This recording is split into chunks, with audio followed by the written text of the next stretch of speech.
सर्वसम्मति से निर्वाचित भारत के राष्ट्रपति थे? पहला एस राधाकृष्णन, दूसरा वीवी गिरी, तीसरा एन संजीवा रेड्डी, चौथा ज्ञानी जैल सिंह। जिसका सही जवाब है तीसरा एन संजीवा रेड्डी।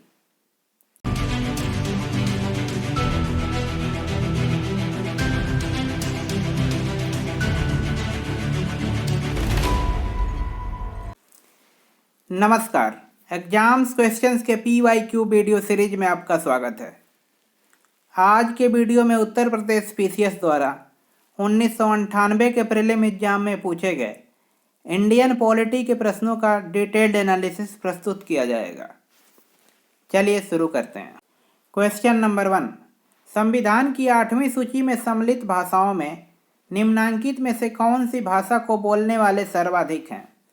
पहला बंगाली, दूसरा गुजराती, तीसरा मराठी, चौथा तेलुगु। जिसका सही जवाब है पहला बंगाली।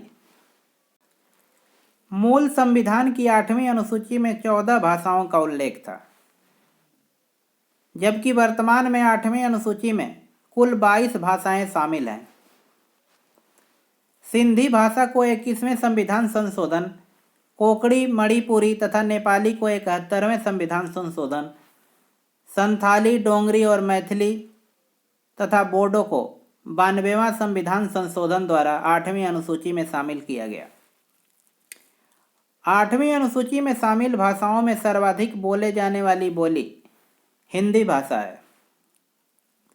दिए गए विकल्पों में बंगाली को बोलने वाले सर्वाधिक लोग हैं। अगला प्रश्न, भारत को एक संविधान देने का प्रस्ताव संविधान द्वारा पारित किया गया था? पहला जनवरी 22, 1946 को, दूसरा जनवरी 22, 1947 को, तीसरा फरवरी 20, 1947 को, चौथा जुलाई 26, 1946 को।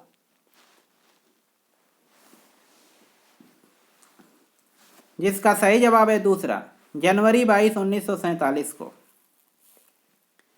जवाहरलाल नेहरू ने 13 दिसंबर 1946 को संविधान सभा में उद्देश्य प्रस्ताव प्रस्तुत किया। आगे चलकर इसी उद्देश्य प्रस्ताव को परिवर्तित रूप में संविधान की प्रस्तावना में बदल दिया गया। अगला प्रश्न, कथन ए, भारत में संघवादिता व्यवहारिक नहीं है। कारण आर, भारत एक संघीय राज्य नहीं है। नीचे दिए गए कूट से अपने उत्तर का चयन कीजिए। पहला, ए तथा आर दोनों सही है, आर ए की सही व्याख्या है। दूसरा, ए तथा आर दोनों सही है, आर ए की सही व्याख्या नहीं है। तीसरा, ए सही है परंतु आर गलत है। चौथा, ए गलत है परंतु आर सही है। जिसका सही जवाब है तीसरा, ए सही है परंतु आर गलत है। भारत एक संघीय राज्य है। भारतीय संविधान एक संघीय प्रणाली का प्रावधान करता है। भारतीय संविधान में केंद्र और राज्यों के बीच शक्तियों का स्पष्ट विभाजन का प्रावधान है, परंतु भारत में संघवादिता व्यवहारिक नहीं है, क्योंकि शक्तियों का विभाजन केंद्र की ओर झुकाव ज़्यादा है। अगला प्रश्न, निम्नांकित में अनुसूचित जनजातियों के लिए लोकसभा में स्थान आरक्षित नहीं है। पहला केरल तथा तमिलनाडु, दूसरा कर्नाटक तथा केरल, तीसरा तमिलनाडु तथा कर्नाटक, चौथा उपर्युक्त सभी। जिसका सही जवाब है पहला केरल तथा तमिलनाडु। 2008 के परिसीमन के बाद संसद में अनुसूचित जनजाति यानी एसटी के लिए कर्नाटक में 2 सीटें आरक्षित हैं, जबकि केरल व तमिलनाडु में एक भी सीट आरक्षित नहीं है।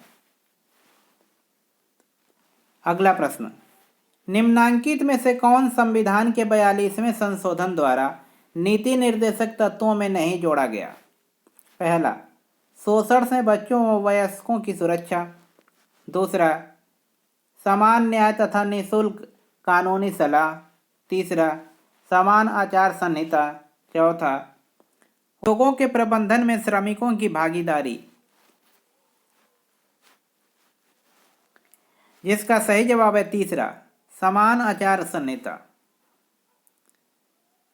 भारतीय संविधान के भाग 4 के अनुच्छेद 44 के अंतर्गत समान नागरिक संहिता का प्रावधान मूल संविधान में ही था।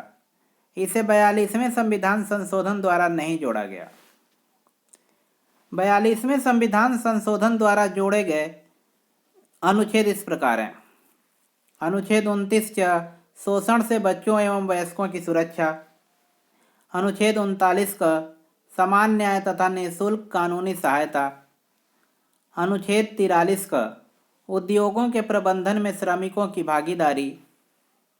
अनुच्छेद 48 का पर्यावरण का संरक्षण, वन्य जीवों की रक्षा। अगला प्रश्न, राज्यसभा के गठन में प्रतिभा, अनुभव एवं सेवा को प्रतिनिधित्व देने में भारतीय संविधान निर्माता निम्नांकित उदाहरणों से प्रभावित हुए थे। पहला, आयरिश गणतंत्र से, दूसरा कनाडा से, तीसरा संयुक्त राज्य अमेरिका से, चौथा ऑस्ट्रेलिया से। जिसका सही जवाब है पहला, आयरिश गणतंत्र से।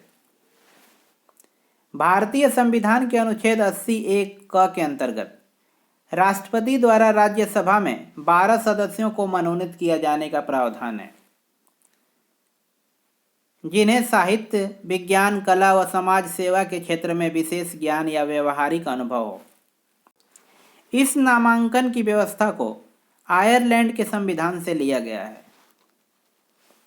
इसके अलावा आयरलैंड के संविधान से राज्य के नीति निर्देशक तत्व यानी directive principle of state policy तथा राष्ट्रपति के निर्वाचन के पद्धति को लिया गया है।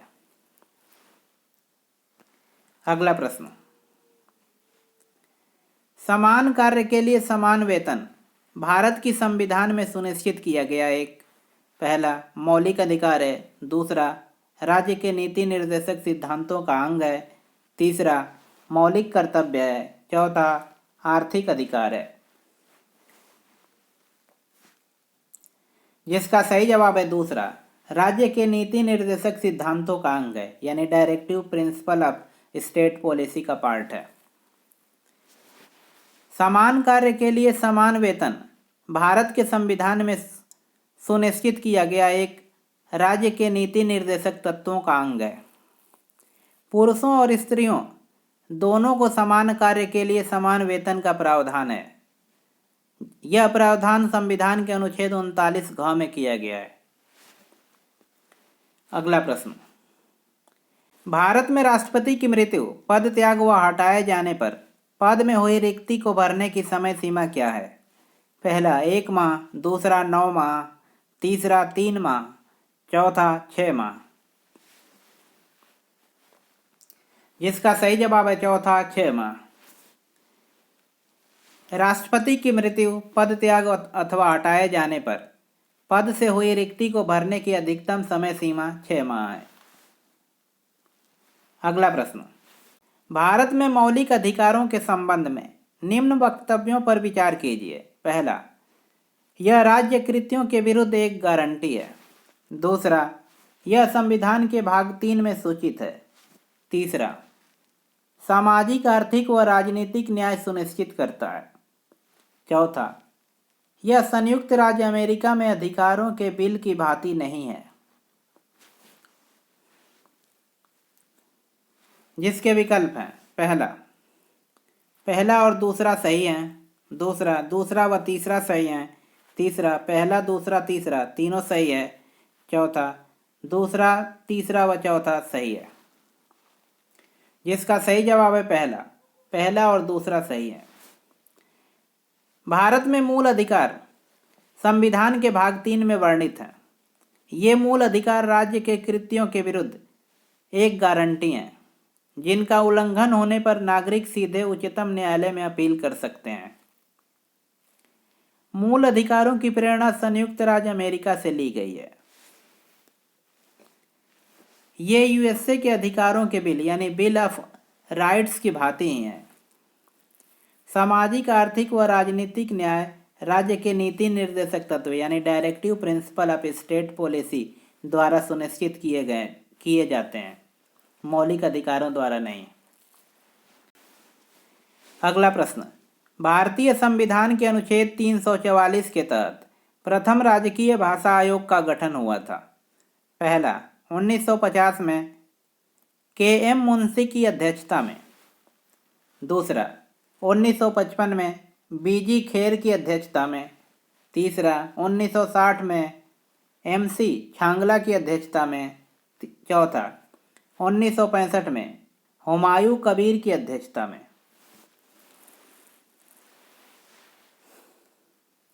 जिसका सही जवाब है दूसरा 1955 में बी.जी. खेर की अध्यक्षता में। भारतीय संविधान के अनुच्छेद 344(1) के अंतर्गत राष्ट्रपति को राजकीय भाषा आयोग के गठन का अधिकार प्रदान करता है। यह आयोग एक अध्यक्ष तथा 8वीं अनुसूची में दर्ज विभिन्न भाषाओं के प्रतिनिधियों से मिलकर बनता है, जिसकी नियुक्ति राष्ट्रपति द्वारा की जाती है। इसके अनुसार 1955 में राष्ट्रपति ने बी.जी. खेर की अध्यक्षता में एक राष्ट्रीय भाषा आयोग का गठन किया। आयोग ने अपनी रिपोर्ट 1956 में राष्ट्रपति को प्रस्तुत किया। अगला प्रश्न, भारतीय संविधान में राज्य के नीति निर्देशक तत्वों यानी directive principle of state policy की संकल्पना किस देश के संविधान पर आधारित है? पहला फ्रांस के, दूसरा आयरलैंड के, तीसरा जापान के, चौथा यूएसएसआर के। जिसका सही जवाब है दूसरा आयरलैंड। भारतीय संविधान में राज्य के नीति निर्देशक तत्वों यानी directive principle of state policy की संकल्पना आयरलैंड के संविधान से लिया गया है। राज्य के नीति निर्देशक तत्व संविधान के भाग 4 के अंतर्गत अनुच्छेद 36 से 51 में वर्णित है। अगला प्रश्न, भारत के प्रत्येक नागरिक का कर्तव्य होगा प्राकृतिक पर्यावरण का संरक्षण एवं सुधार। उपर्युक्त कथन संविधान के किस अनुच्छेद में संदर्भित हैं?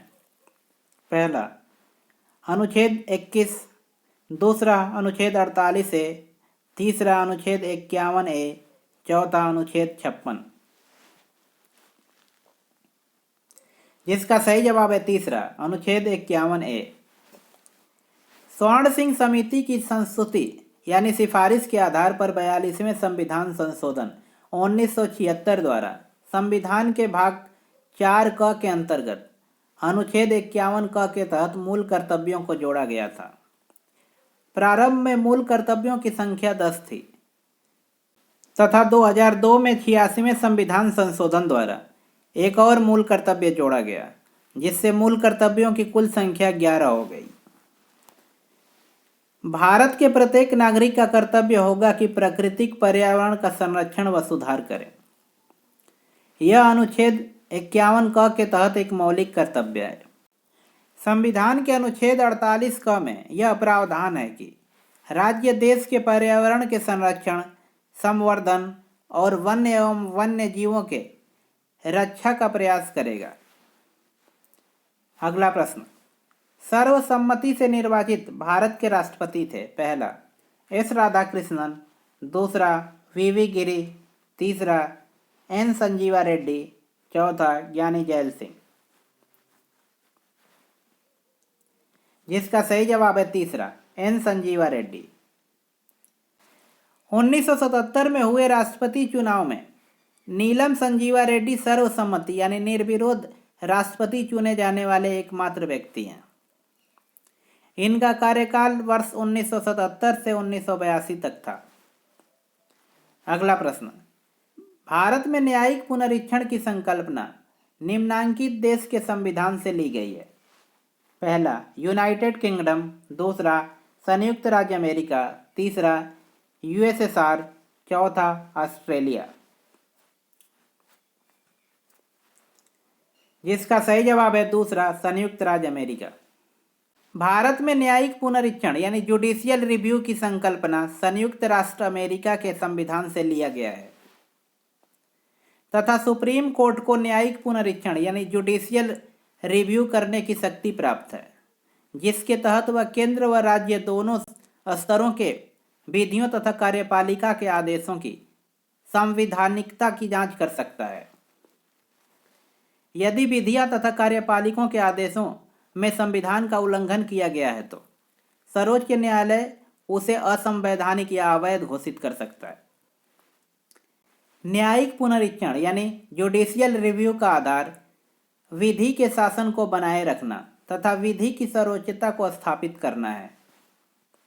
अगला प्रश्न, निम्नांकित में से किन्हें सर्वोच्च न्यायालय ने मौलिक अधिकारों के रूप में मान्यता दी है? पहला, आवास का अधिकार। दूसरा, विदेश यात्रा का अधिकार। तीसरा, समान कार्य के लिए समान वेतन का अधिकार। नीचे दिए गए कूट से सही उत्तर चुनिए। पहला, फर्स्ट एवं सेकंड। दूसरा, सेकंड एवं थर्ड। तीसरा, फर्स्ट एवं थर्ड। चौथा, फर्स्ट सेकंड थर्ड। जिसका सही जवाब है पहला, फर्स्ट एवं सेकंड। सतवंत सिंह बनाम असिस्टेंट पासपोर्ट अधिकारी तथा मेनका गांधी बनाम भारत संघ मुकदमे के अनुसार विदेश यात्रा का अधिकार किसी व्यक्ति के वैयक्तिक स्वतंत्रता का अंग है, जो कि एक व्यापक संकल्पना है। इस मुकदमे में दिए गए निर्णय के अनुसार विदेश यात्रा का अधिकार अनुच्छेद 21 के अंतर्गत मूल अधिकार है।